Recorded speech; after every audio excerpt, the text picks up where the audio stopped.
Hi dear children, welcome. In our previous grammar class, we learned about what is a sentence and the four types of sentences in English. Do you remember them? Let's have a quick look at it. So what is a sentence? Yes, all of you have by heart it, isn't it? A sentence is a group of words which makes complete sense. Yes, that's right. A group of words which makes complete sense is called a sentence.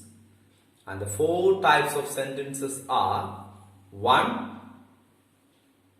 Assertive or declarative sentence. 2. Interrogative sentence. 3. Imperative sentence. And 4. Exclamatory sentence. Yes, that's great. So you are in track. Okay, in our second chapter, we are going to study about the subject and the predicate.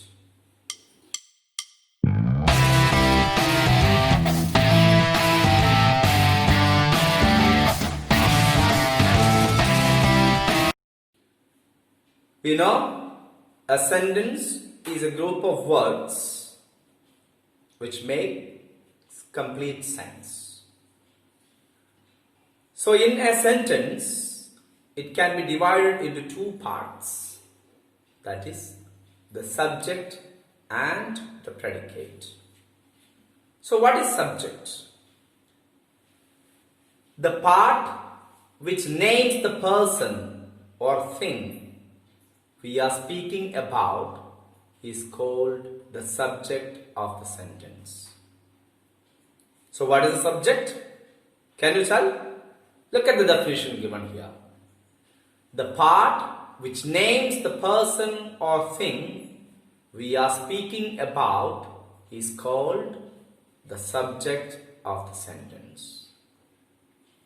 Okay, then what is predicate?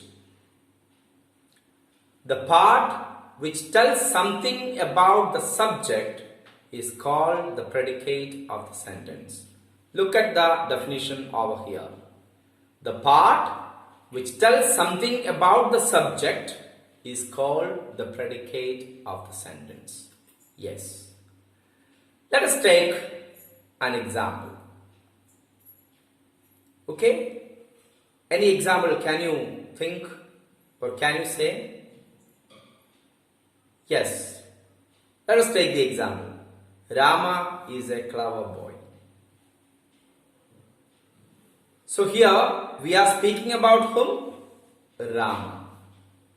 So Rama is the subject of the sentence. What is talked about Rama? Is a clever boy. So that forms the predicate of the sentence. Let's take another example. Nature is the best physician. So here, about what we are talking? Nature. So that is the subject. What is talked about nature is the best physician. So that is the predicate of the sentence.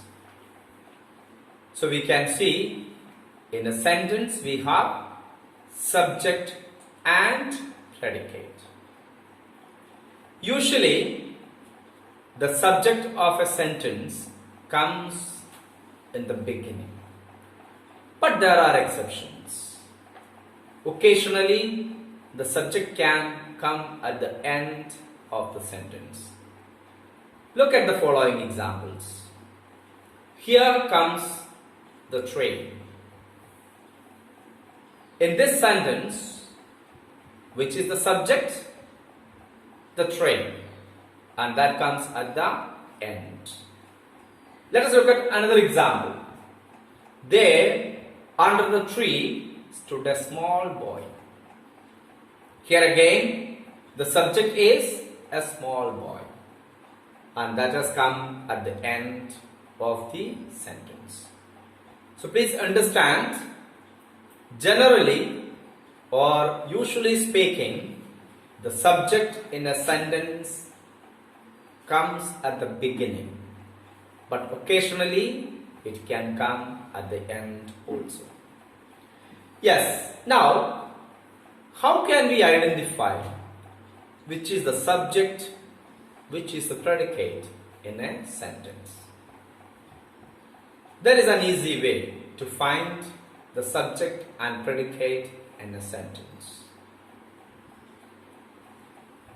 If we ask who or what to the verb in a sentence, we can get or we can identify the subject. For example, look at the sentence. The driver stopped the bus. So here, which is the verb? Stopped. So ask a question. Who stopped the bus? The answer is the driver. So the driver is the subject and stopped the bus is the predicate. Let us take another example. The train came to a sudden halt. Who came to a sudden halt? Can we ask like that? No. So we can ask here, what came to a sudden halt? And the answer is the train. So in this sentence, the train is the subject and came to a sudden halt is the predicate.